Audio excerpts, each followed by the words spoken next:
Listen, some people seek riches. Ang hinahanap, ang pinupursu ng tao, kayamanan. Pero ang sabi ng Biblia, ang kayamanan ay darating sa'yo because of the blessing of the Lord. So sa mga Kristiyano, listen, huwag mong isik yung riches. Ang isik mo yung blessing of the Lord.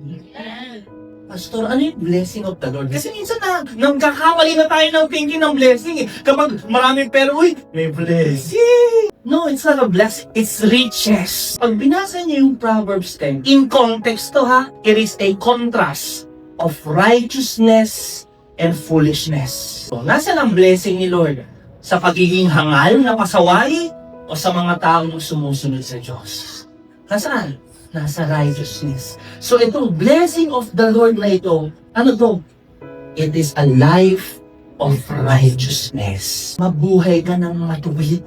Mabuhay ka ng ayon sa kalooban ng Diyos. At darating ang panahon, dahil yung blessing ng Lord na sa'yo, magdadala rin yung sa'yo ng tunay na kayamanan. Tunay na kayamanan na makakatulog ka ng may kapayapaan.